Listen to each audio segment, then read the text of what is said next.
This sucks, and I am not happy about it, frankly.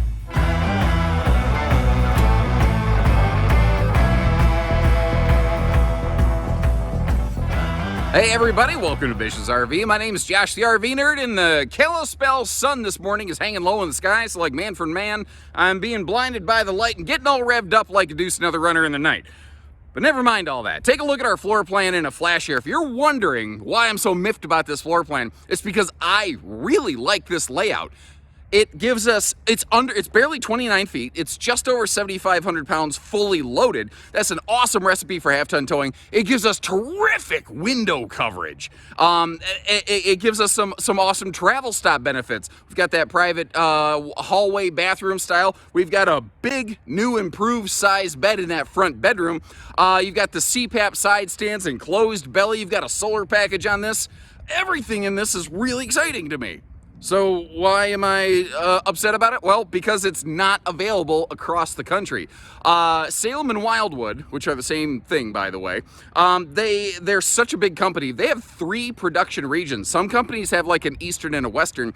Salem Wildwood has like northwest, southwest, and then just midwest. Everything middle and east of the country. And this floor plan is brand new. I really like it. It solves a lot of problems that a lot of other campers don't solve for, but it's not available everywhere. And I kind of want this camper at my home store. I think it's a really slick floor plan. Now, it's not perfect. I made the comment, I like everything about it. I'm a person who tends to speak in extremes. That's a flaw of mine. Like, there's no window in the entry door. The bed's a weird size, but it's easily fixed.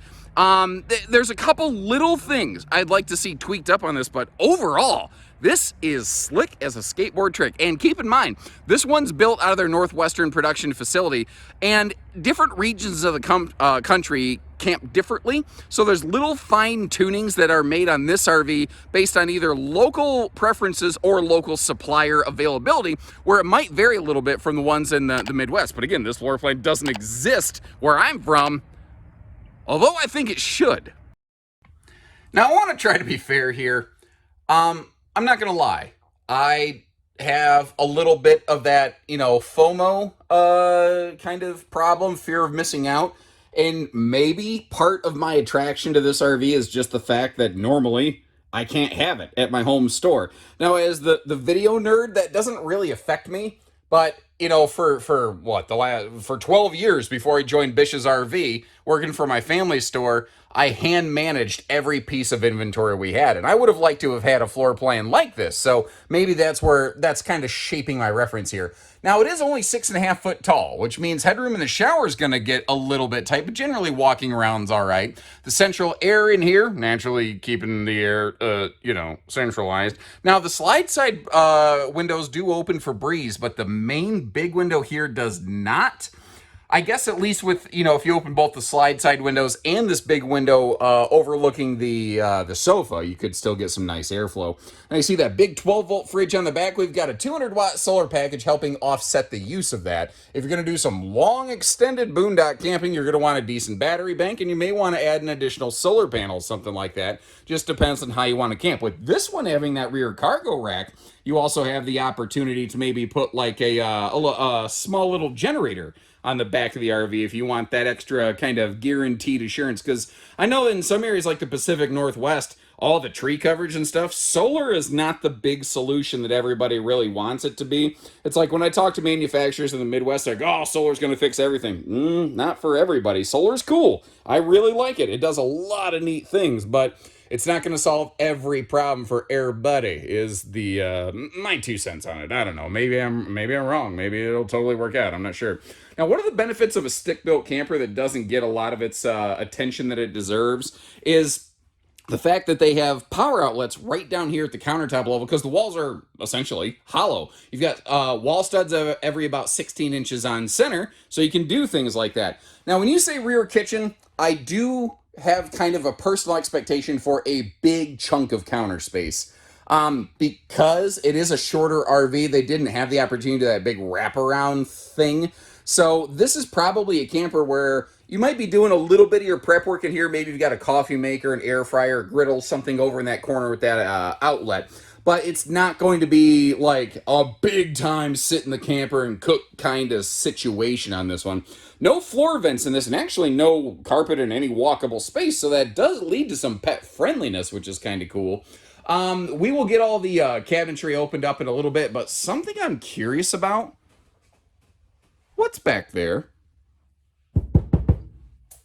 That looks suspiciously wasted, and I don't like wasted.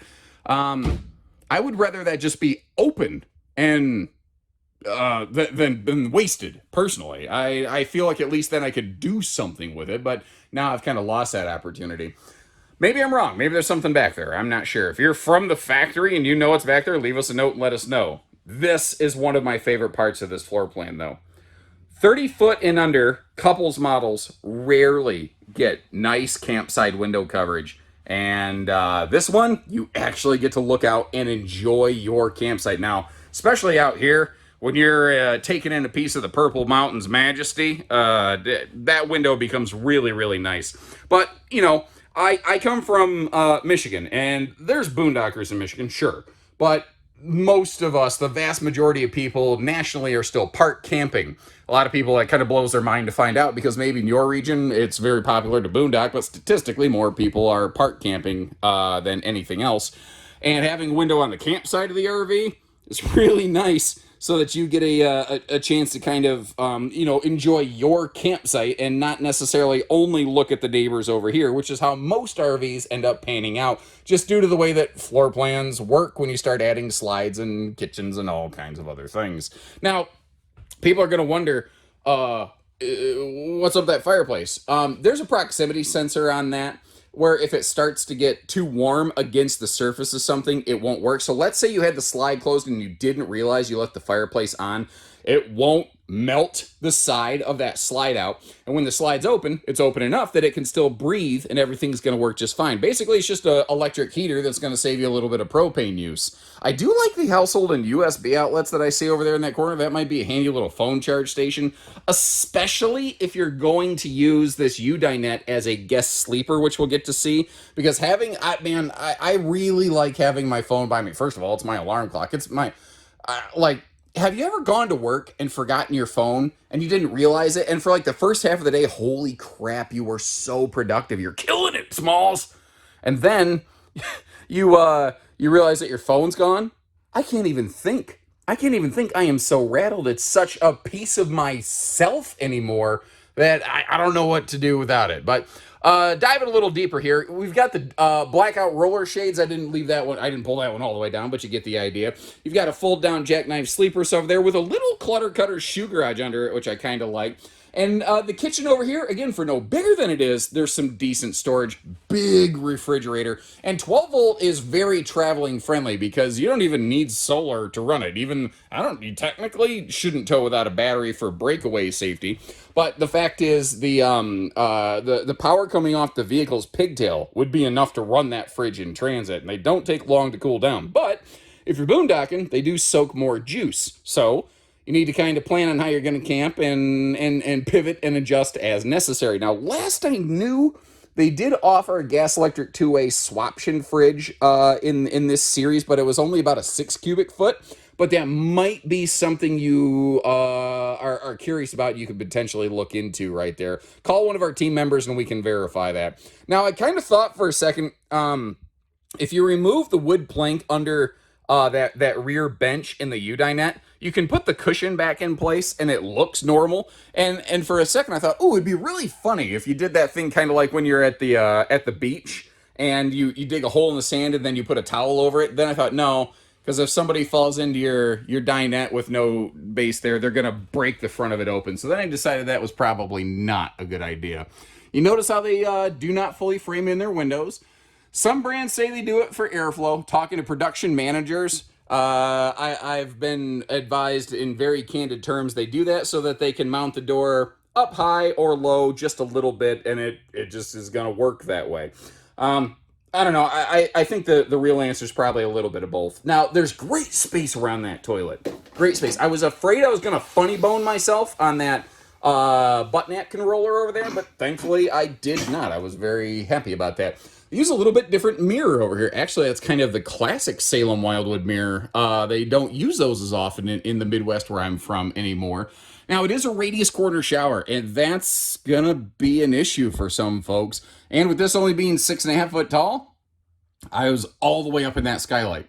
But it was positioned correctly, that it wasn't a problem for me. And if you're worried about elbow room with those radius showers, it really helps if you face the corner of the shower or if you face toward the doors, because what that allows you to do is kind of go corner to corner with your elbows, and it really helps. But it is a little bit tighter than some other shower spaces. Now, something I don't have a really good angle on, so I'm going to give you a wide angle sneak peek here, is a look inside this linen cabinet over here. That is some awesome space right there. I'm really glad to see that. Also, you got the Rhino Beetle coat rack right when you walk in the door here. I wish more brands would do stuff like this. It doesn't have to be flashy. It doesn't have to be fancy. It just has to work. Now, another really interesting thing here, these Northwestern Wildwood X lights, they get tank heaters that the Midwestern ones do not. Now, the bigger Wildwoods, where I'm from out east, they have a heated belly, but the X-Lite series doesn't have those extra levels of protection. They're just an enclosed belly, so that's interesting to see. Great location, I think, for the solar charge controller. So, like, if you're outside, if you're inside, it's like it's just easy to check what's going on, or you could always Bluetooth to it. And that is an MPPT charge controller. If you don't know the difference, there's MPPT, PWM, and to just oversimplify it greatly for the sake of simplicity, MPPT is better. It puts more lightning into your batteries from the sun.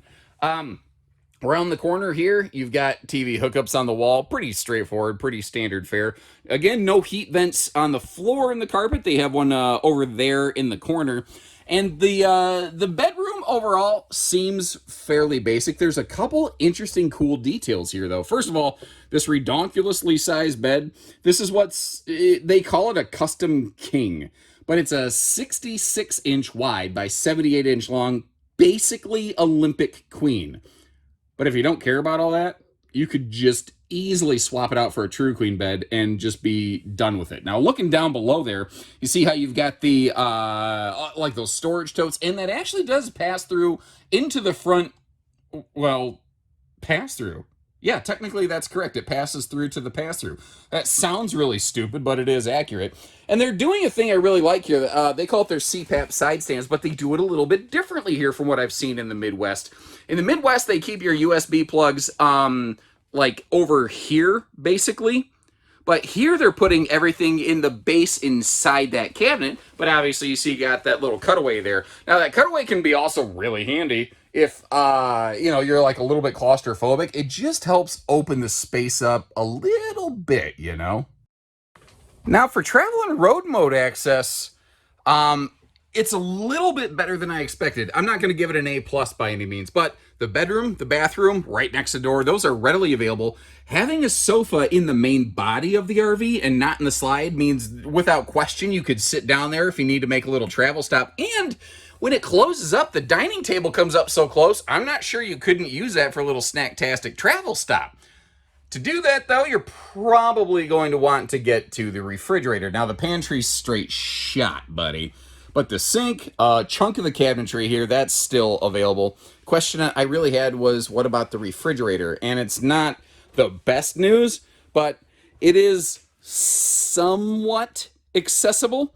I guess it just depends a little bit on what you're willing to do. If you don't mind reaching around the corner there to grab yourself like your lunch meat or whatever, as long as you're smart in how you pack it, I think you could still make that work for a stealth mode travel stop. But if we're going to be generous, we give it about a B+ travel grade, but probably a B overall because of the loss of the fridge-ish in there. I don't know. I think that's fair. What about you? Now, like I mentioned when the video began, totally fully loaded. This thing is only just over 7,500 pounds. It's just over 29 feet tip to tail. I think that for a lot of late model tow package half tons, this is going to be a fine pairing. Now, we're up here in the mountains. If you're going to go through major height elevations, if your vehicle loses a lot of horsepower with thinner air, you might want to go a little bit bigger vehicle. But Flatland, Michiana, where I'm from, this would be very comfortably half-ton towable. Again, assuming an appropriate half-ton vehicle. There are some that are very under-capable of handling this, so always take that with a grain of salt. Always check the capacities of your vehicle individually. Now, this is interesting to me. Here in the Northwest, they're using the same size baggage door on both sides of the pass-through, which is something I kind of wish they would do in the Midwest. And in the Midwest, they've changed over their style of stabilizers, but out here in the Northwest, I see they're still using the strong arm stabilizers. In the end, it's the exact same goal that's being accomplished. It will take an insane amount of that herky-jerky wiggle-jiggle out of the RV when you reach your destination and people are moving around inside the cabin of the camper. Those things, I did a test video on those once with a giant open-range fifth wheel, and I only hand-tightened one corner of that, and basically throwing my entire dad bod against the thing, I couldn't get it to wiggle around anymore. They really work well. Now, I mentioned this inside, but I'm not a fan of this trend of no windows in the entry door. Now, if the door is in a bathroom or a bedroom, okay, I can give it a pass for privacy. But here, it would really, I think, help the living room because it is a smaller space, and that window right there that we're looking at under the awning is nice. But another window in the door, I don't think would hurt at all. Just my 2 cents there. Now, the speakers are up awful high, but frankly, I'd probably just never turn them on. I'm not a big outside speaker fan. Like, I think that they had a time in the industry, but I kind of think that's past. Not to mention, frankly, here's one of the reasons I'm not a big fan of outside speakers. Has this ever happened to you? You ever try to go to a campground for a weekend to relax, and somebody's got to crank their music up to 11, like all night long? Like, okay, if it's 3 o'clock in the afternoon and you're having a good time, I don't mind that. Like, I get that. Everybody's kicking back and unwinding. But, when it's 10:30 at night, there's just some people that don't have any respect. You know what I mean? That's kind of another reason I'd like to get rid of some outside speakers. Now, you can see right here, we got our gas grill quick connect. We have that enclosed underbelly package down there. And you can see in this region, they're offering that rear cargo rack because, again, different regions of the company, I keep wanting to say country, camp differently. There we go. And out here, they like to bring extra stuff with them. There's a lot of boondocking folks out here in the Northwest area of the country. And being able to bring a small portable generator or just all kinds of stuff is really handy, really useful. Now, it does kind of surprise me that these Northwestern units don't have that mount on them for that telescopic removable ladder. That I'm almost a little shocked not to see that, frankly. They do still have a walkable roof, and there is a 200-watt solar package up there right now. One other thing here, I don't necessarily want to end on a bad note, but I want to be real about this.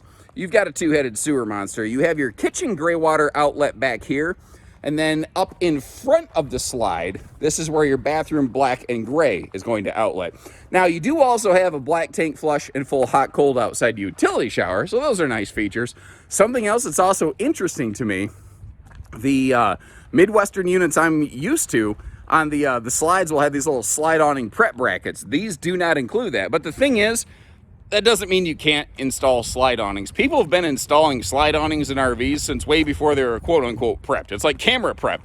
You can slap a backup camera on literally any RV. It's actually really not any more difficult with or without the prep. It's not significantly different, but you've kind of been led to believe that over the years. And I don't know that I've done a good job kind of dispelling that myth, so I want to try to put my best foot forward right now. So there you have it from me. As always, I'll leave you a link in the video description to check for pricing and availability. So what if you're like from, my neck of the woods, the Michiana area? Could you get one of these? Yes. There's going to be some rough shipping costs associated with it, but it's not impossible. If you think about it, like almost every fifth wheel from main market companies in the western side of the country, they all come from Indiana and they have to get shipped out there. So it absolutely can be done. It just feels a lot more stingy on a travel trailer, I think. But I'd like to hear from you. What do you think of this one? Where did they nail it? Where did they fail it? And should they be offering this floor plan across the country? Are you in Georgia, Florida, New York City. Are you in an area like that and you would like this model? Leave me a comment and let me know. And maybe with our powers combined, we can let the factory know what the people are saying. And usually, if the factories realize that they could sell more campers, they're going to find a way. So take care, stay safe, have fun, and happy camping, everyone. Is that a Dalmatian over there? Because I'm seeing spots.